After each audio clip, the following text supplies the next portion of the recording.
Saludos amigos de Geopolítica Actual, aquí estamos para un nuevo trabajo de análisis, eso es lo que hacemos aquí, ¿verdad? Vamos a hacer hoy un- una aproximación. Primero tratamos unas noticias y después vamos a ver el trasfondo a partir de las cuestiones que hablábamos en el directo de ayer.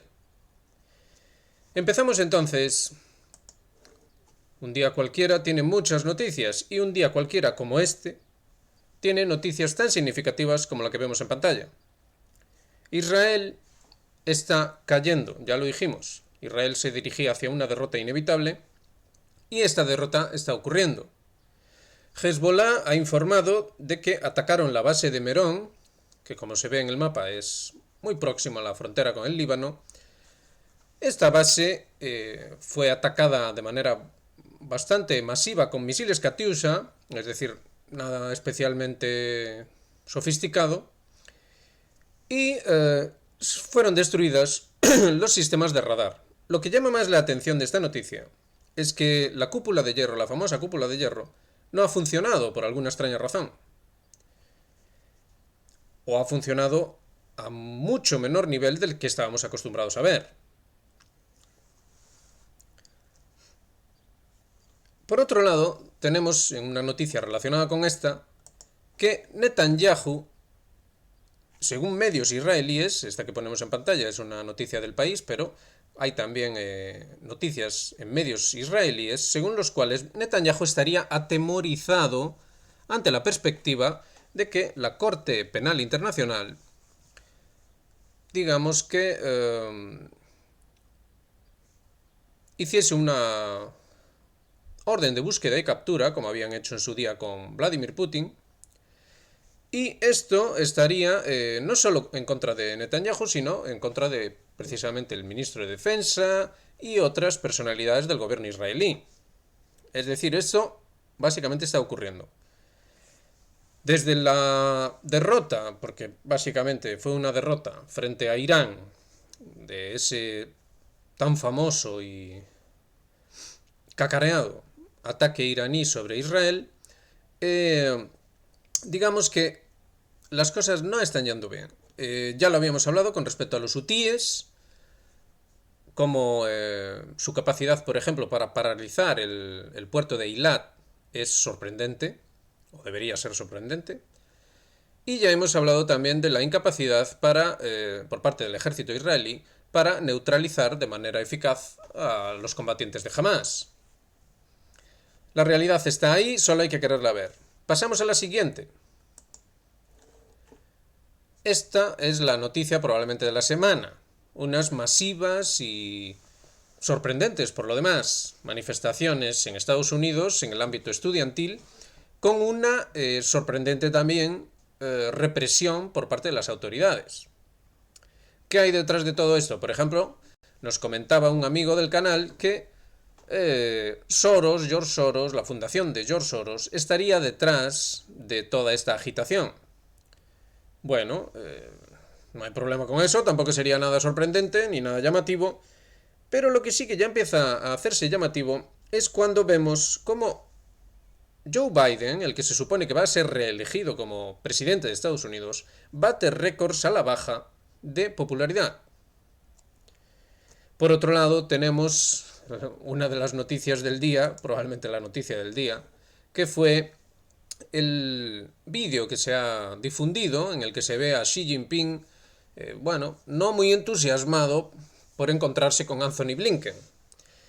Por otro lado, el canciller chino, como se ve ahí en pantalla, advierte a Blinken sobre los problemas crecientes pese a recientes avances. Es decir, los chinos, perdón, como siempre, diplomáticos, siempre con su win-win, pero al mismo tiempo, digamos que Blinken ha dejado muy poco margen para esa proverbial amabilidad china y esa importancia de las formas.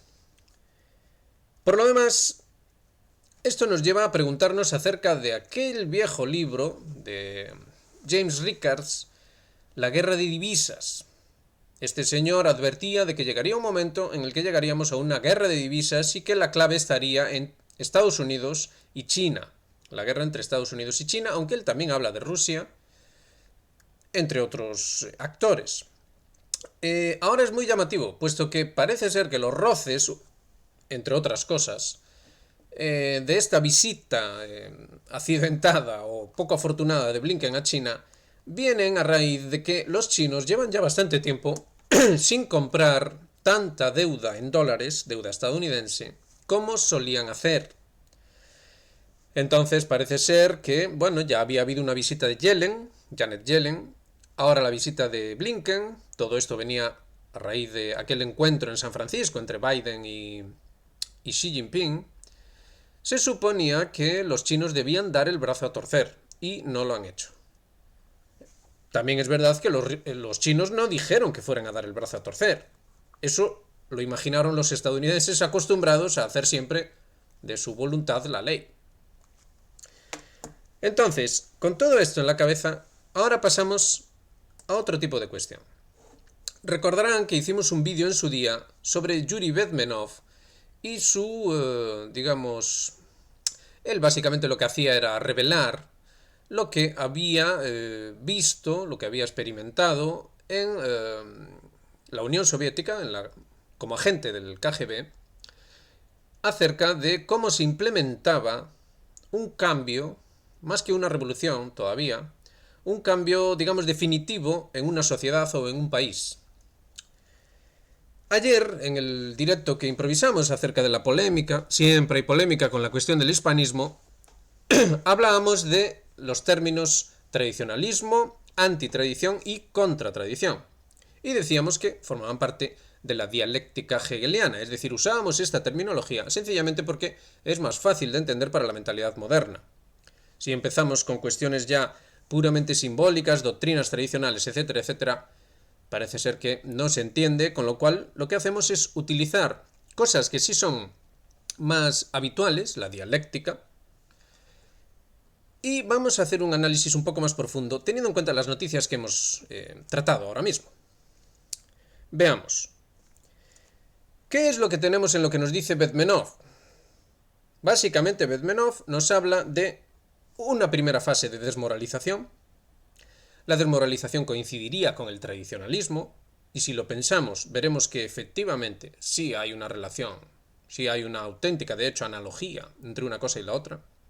El tradicionalismo es la degeneración de lo que era la tradición. Entonces, digamos que la cuestión dada, aquello de lo que estamos intentando hablar, es la tradición, a falta de mejor término. No la tradición entendida como el pasado. Se suele hacer esa asimilación, no. La tradición como origen y fuente de la realidad. Entonces, sobre esa tradición se produce una desmoralización, pensémoslo. Pensemos en un niño pequeño, de esa manera es más fácil entenderlo. Un niño pequeño es inocente y puro, un niño de pocos años, de poca edad, y está moralizado a tope. Sin embargo, el tiempo va pasando y si por desgracia no recibe una buena educación, no tiene un ámbito familiar adecuado, un ámbito social adecuado, etcétera, etcétera, lo que ocurre es que se va desmoralizando. Esto es tradicionalismo. ¿Por qué? Bueno, porque ese niño va a seguir diciendo mamá, papá, va a seguir viviendo en el ambiente familiar, pero ese ambiente está degradado. Es lo mismo que pasa con la cuestión del tradicionalismo. El tradicionalismo se mantiene apegado a las cuestiones Dios, la doctrina, etcétera, etcétera, pero se va degradando. Y lo que se va produciendo es una desmoralización. Es decir, el que está vinculado a esa religión, pongamos por caso, se va desmoralizando. Es decir, va viendo que aquellas nociones ya no son lo que eran. Es decir, cuando se habla de Dios ya no se sabe de lo que se habla. Cuando se le pregunta al sacerdote, el sacerdote sencillamente no responde, o responde con evasivas. Se va produciendo una desmoralización. Por otro lado, tenemos que Bezmenov nos hablaba de una desestabilización. La segunda fase sería una desestabilización. Esto coincide, si lo piensan, con la antitradición. La antitradición es, por poner un ejemplo rápido y que se pueda entender de manera fácil, es la revolución, es, pongamos por caso, el comunismo. El comunismo lo que hace es rechazar de plano toda vinculación con la tradición. No solo como una cuestión de pasado, sino también como una cuestión de origen y de fuente. Entonces, la desestabilización de Bedmenov, tal y como él la describe, básicamente tiene las características de una revolución, un proceso revolucionario. Después, Bedmenov nos habla de la crisis, la fase de la crisis, que nosotros aquí hemos llamado contratradición. Y si lo pensamos, lo estamos viendo en pantalla, vemos que la normalización, digamos que básicamente lo que va a producir es una alienación, pero más todavía, una impostura, una usurpación de lo que había sido en origen la tradición. ¿Vale? Si pensamos en ese niño pequeño, pues pensémoslo. El niño pequeño tenía una familia, cuando era inocente, veía a su familia de manera ideal, como en la fuente, como en el inicio, como en el origen. Después se va desmoralizando, porque no hay una correspondencia. Después se produce una crisis, el término que usa Bedmenov es crisis, desestabilización. Una desestabilización que básicamente viene a ser un proceso revolucionario, es cuando ya el niño llega a la adolescencia, ya aparte de los procesos normales de la adolescencia, que ya son rebeldes de por sí, digamos que se sumaría esta familia disfuncional. Y ya después llega un punto en el que ya ese niño ya se convierte en un adulto, y esto les va a resonar a muchos, en el cual se produce la crisis, que es una usurpación de la familia. Entonces, esa familia, que en realidad es disfuncional, lo que va a hacer es presentarse ante este ya adulto, este hijo ya adulto, como siendo en realidad perfecta. Es decir, no había pasado nada, los problemas que habían sido por otra cosa, por otra cuestión, no hay nada que hablar, no hay nada que razonar, no hay nada que nada. Es exactamente lo que nos impone la modernidad en ahora su fase contratradicional. Pensemos en toda esta cuestión woke, pensemos en todo ello. Básicamente se dice que las cuestiones que en realidad son específicamente modernas, los problemas que son específicamente modernos, nos dicen que no, eso es por otra cosa, eso no tiene nada que ver, etcétera, etcétera. Entonces es como si fuera al principio, es decir, como si todo estuviera correcto, como si todo estuviera bien, pero en realidad todo está patas arriba. Entonces, como dice Bedmenov, la sociedad es transformada. De esto nos están hablando constantemente, de transformar. A todos los niveles no paran de hablarnos de esto. Entonces, ¿a dónde queremos llegar? Queremos llegar a que la fase ya final, el punto cuarto de Bedmenov, que es el que tenemos en pantalla, después de esa crisis, que se corresponde con lo que dijimos de contratradición, ya es la normalización. Es decir, es el mesianismo del que hablábamos ayer. Entonces tenemos tradicionalismo, antitradición, contratradición, mesianismo. El mesianismo ya es la Jerusalén celeste que hablamos en otros vídeos. Entonces, estarán de acuerdo con nosotros cuando en Estados Unidos se habló, y aún se sigue hablando, de la Jerusalén celeste como el fin de la historia, de aquel famoso Fukuyama. Entonces, tenemos todas estas cosas ya más o menos claras. Tenemos que, sobre una cuestión dada, sobre la realidad de la propia tradición como fuente, como origen, se va produciendo un proceso que empieza con una desmoralización, después con una crisis, con una desestabilización, después con una crisis, y ya por último, terminado el proceso, ya tenemos la nueva realidad. Hay que tener en cuenta que esto conforma el elemento, digamos, fuerza, dentro de ya las doctrinas tradicionales, las doctrinas de carácter iniciático, conforman el elemento fuerza. El elemento que, por ejemplo, en las virtudes de la tradición cristiana se correspondería con fortaleza. Tiene que ver con el cuadrante de la luna, que ya conocen, y tiene que ver con el número 5. Y entonces esto nos lleva a esto que ven en pantalla, la estrella de 5 puntas.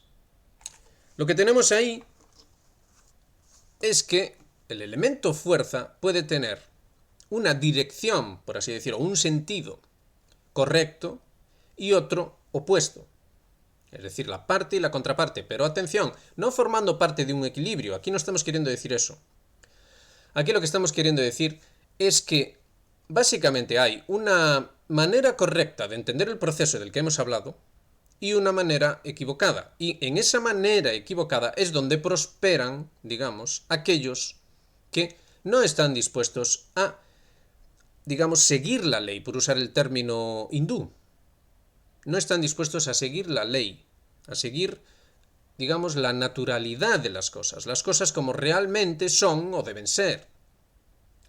Entonces, si lo pensamos ahora ya con la cuestión del hispanismo que hablábamos, con toda esta polémica, tenemos que el sentido, digamos, adecuado de la fuerza, el sentido, digamos, adecuado de la fortaleza que tiene que ver con la virtud, sería aquel en el cual se está comprendiendo que tanto los españoles que llegaron a América como los pueblos autóctonos de América, ambos en realidad estaban realizando este proceso que es totalmente natural, este proceso que acabamos de decir. Pero atención, sumado a ese proceso hay una artificialización de ese proceso.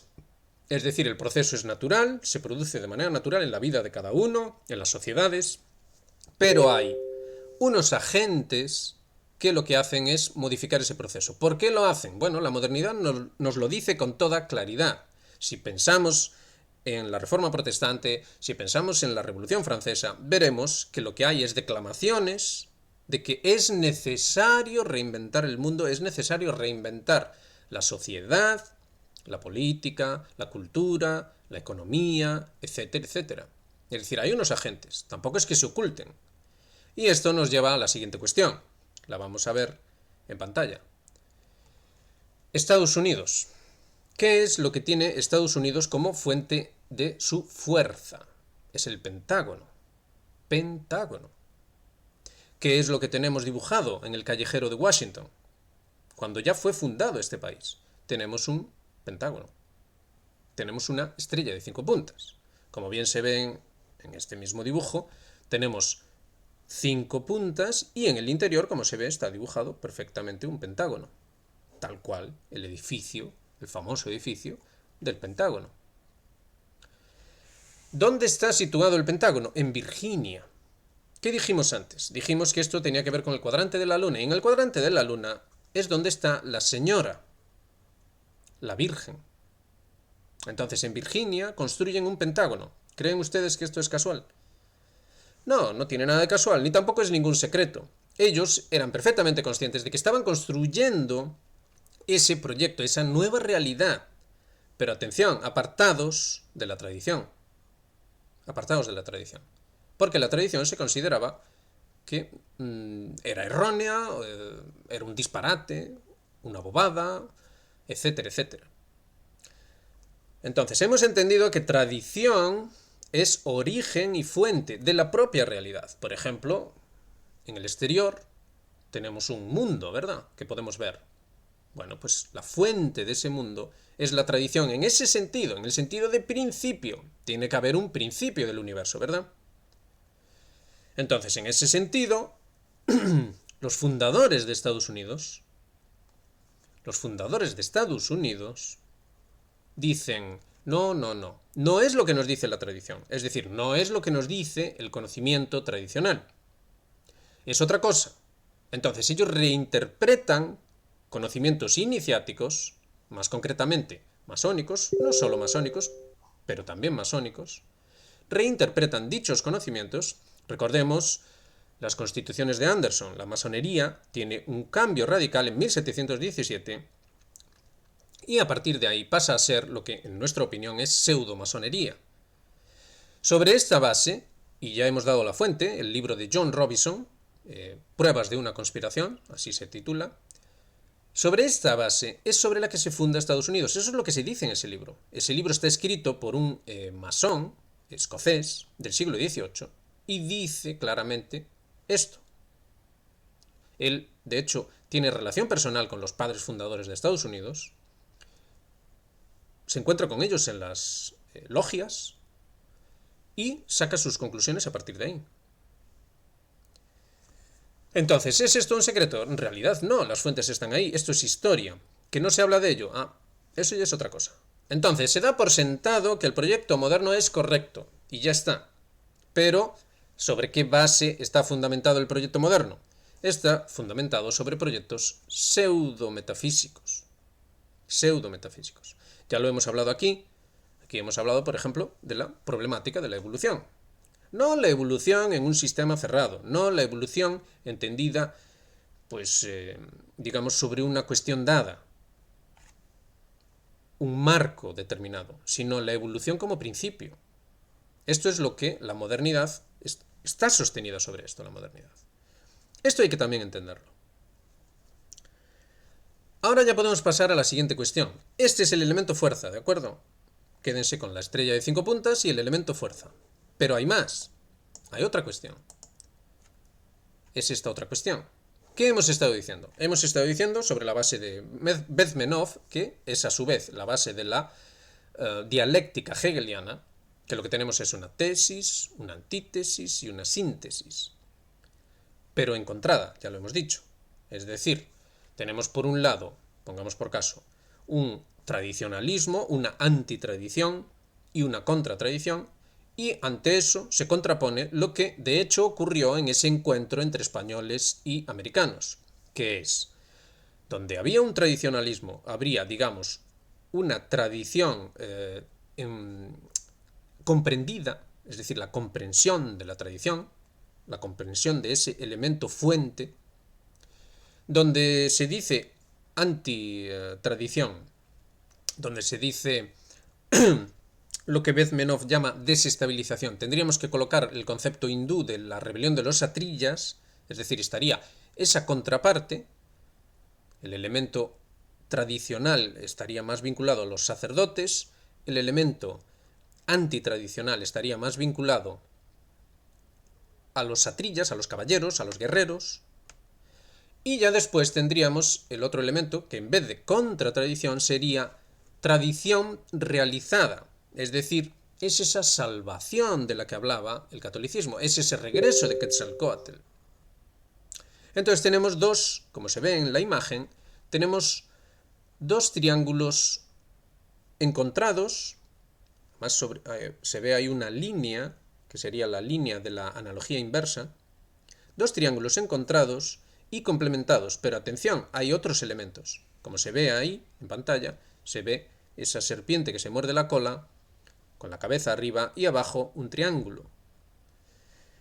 Bueno, este elemento es el elemento umbral. Si el otro era el elemento fuerza, este es el elemento umbral. ¿Y eso qué tiene que ver? Tiene que ver con las elecciones que hacemos en la vida. La elección, el pueblo elegido. ¿Y qué es lo que tenemos aquí abajo? La bandera de Israel. Es casual que la bandera de Israel represente, de hecho, el 8, 6 de la estrella de David o sello de Salomón, y una barra arriba y otra barra abajo. Es el octógono, es la cuestión del octógono. El octógono está vinculado, como se sabe, al bautismo. De hecho, las pilas bautismales antiguas eran octogonales. Esto no era ninguna casualidad ni nada extraño. La cuestión de la elección tiene que ver también a su vez con la función del Cristo, pero también del anticristo. Tiene que ver con la cuestión que en la tradición judía se denomina Metatrón, aspectos diestros y aspectos siniestros, aspectos Cristo y aspectos anticristo. El equilibrio nos lleva a la, habíamos dejado esto abierto, disculpen. El equilibrio nos lleva a la cuestión de cómo expresarlo de manera que se entienda. Si por un lado teníamos ese encuentro entre españoles y americanos, en el que lo que reina es los sacerdotes, los guerreros, haciendo una función de entendimiento de la tradición, una función de contraparte, de balanceo, para que no se produzca una excesiva clericalización y, como resultado, una tradición vivida que salva, una tradición que salva al hombre. Digamos que por el otro lado tenemos lo que habíamos dicho, tenemos el tradicionalismo que lo que va a hacer es tomar la forma, va a tomar las maneras, va a usurpar esa tradición bien entendida, esa religión bien entendida. En el lado de los guerreros se va a usurpar ese balanceo, esa cuestión de balanceo, Y por último, la salvación va a ser al revés. Entonces, si la primera salvación, la auténtica, la verdadera, es una salvación trascendente, es decir, es una transformación como superación de la forma, como trascendencia, en la otra lo que vamos a tener es una inmanencia. Entonces, esto no debería sorprender a nadie porque la modernidad actual es o persigue de manera explícita la máxima inmanencia posible. Esto debería llamar la atención. Y pensemos en la tan cacareada que siempre nos están repitiendo inteligencia artificial. ¿Qué puede haber más inmanente que eso? Y nos dicen que efectivamente es una transformación digital, le dicen, y efectivamente es trascendente. Nos va a llevar a la inmortalidad y cosas así por el estilo. Esto se dice de manera explícita. Entonces, estas son cuestiones que es necesario entender y por eso las estamos contando de manera que esperemos que ahora ya sí por fin se entienda, porque permite entender no solo la polémica de la hispanidad, sino lo que está ocurriendo actualmente en el mundo. Permite entender por qué razón Estados Unidos se está yendo a pique, por qué razón Israel ha tomado la elección equivocada y representa la elección equivocada, entre otras cosas. Pensémoslo, si el número 5 en Estados Unidos estaba claro, pensemos que por ejemplo el Saturn V, el Pentágono, pensemos en todas estas cuestiones, vemos que su archienemigo hace lo mismo, es decir, Rusia. Pensemos en el Luna 5, que hace poco fracasó, no funcionó bien, pero el nombre era significativo. Y pensemos en el Angara 5, que este sí ha resultado bien. 5. El aspecto femenino, Virginia, en el caso estadounidense, y en el caso ruso es todavía más explícito, es la madre Rusia. Son aspectos que tienen un componente femenino, la fuerza está en lo femenino. De ahí que el pentáculo, especialmente el pentáculo invertido, se asocie con las brujas. La razón es esta. Vamos entendiendo poco a poco la cuestión y pasamos ya a la conclusión de todo esto. Como se ve en pantalla, tenemos una ecuación simple, pero que cuesta entender. El aspecto 5 tiene un aspecto belleza, Es decir, que cuando se produce esa tradición vivida, esa tradición comprendida, ese balanceo con los guerreros, es decir, digamos un aspecto más pragmático de la vida, en perfecto equilibrio con ese otro aspecto, y como resultado se obtiene la salvación, es decir, una sociedad tradicional completa, entonces lo que tenemos es la belleza. Tenemos una sociedad bella, tenemos una civilización bella. ¿Acaso no eran bellas las civilizaciones americanas? Todavía hoy tenemos suficientes pruebas de que sí lo eran. ¿Acaso no era bella la civilización cristiana? Pensemos en la Edad Media. La Edad Media ha sido muy denostada porque la modernidad tomó forma en Europa y, como dijimos antes, se basó en denostar el pasado. Pero aún así, si nos molestamos en mirar, digamos, monumentos, cosas que todavía perviven, en realidad la civilización cristiana fue de gran belleza. También hay, en el caso ya específicamente español. Entonces tenemos que el concepto belleza está vinculado al número 5. En cuanto al concepto bien, a todo esto estamos hablando de la famosa tríada de la tradición católica, verdad, belleza y bien. ¿De acuerdo? En cuanto al aspecto bien, tiene que ver con la elección. ¿O acaso cuando tomamos una buena elección no está bien?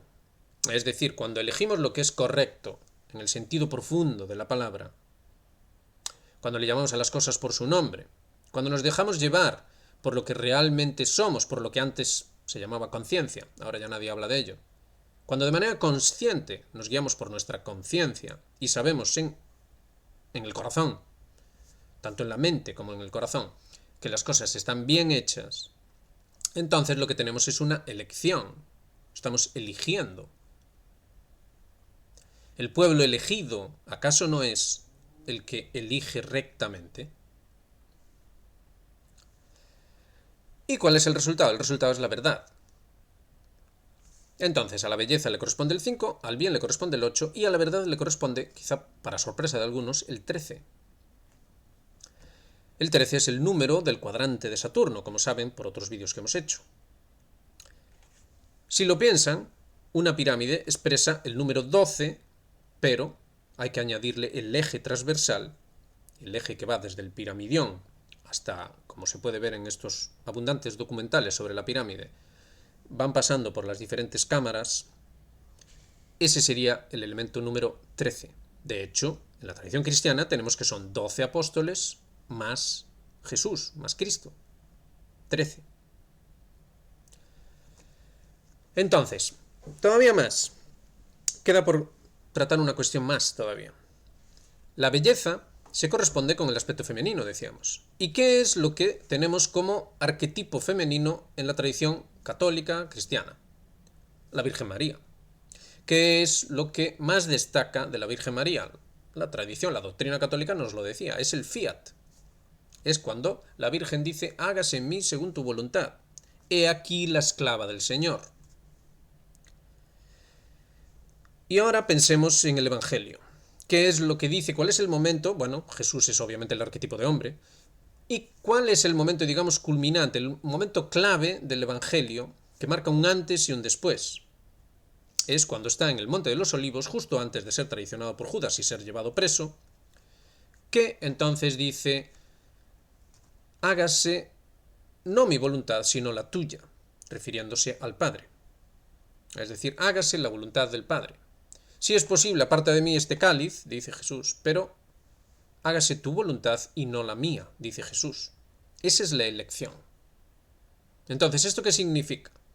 La modernidad ha hecho que todo esto suene ridículo y absurdo, es como una mentira, es algo falso, etcétera, etcétera. Pero pensémoslo durante un momento, pensémoslo. ¿Acaso el hágase en mí según tu voluntad, he aquí la esclava del Señor, acaso no es correcto si lo pensamos en términos de mente? Es decir, ¿acaso no es correcto que nuestra mente le diga a nuestro corazón esas palabras que dice la Virgen?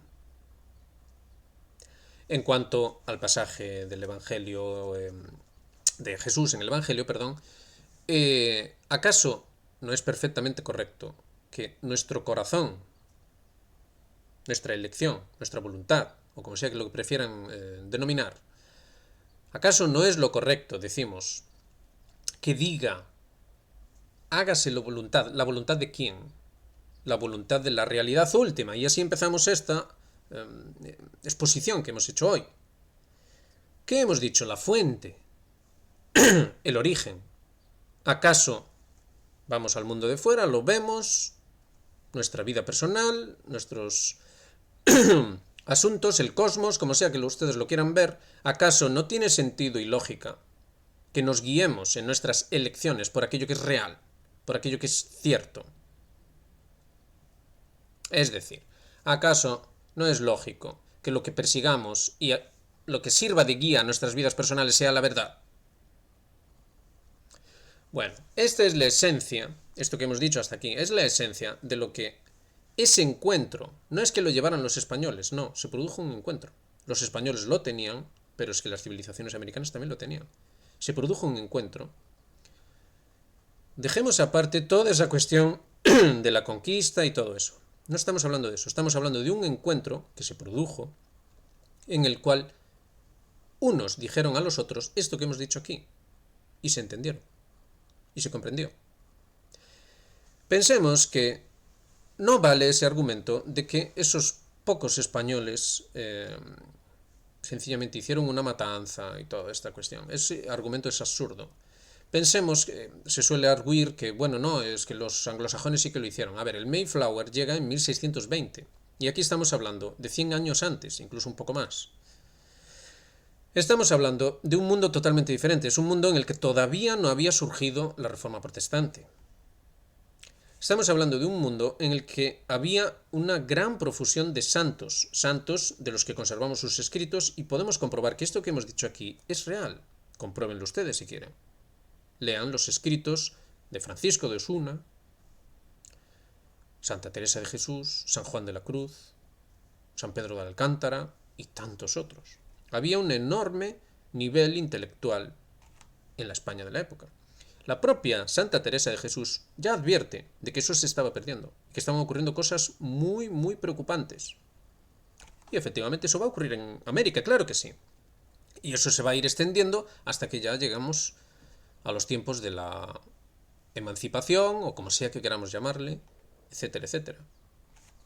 Pero necesitamos entender que se produjo un encuentro y que fue real. Las cuestiones políticas ya son aparte.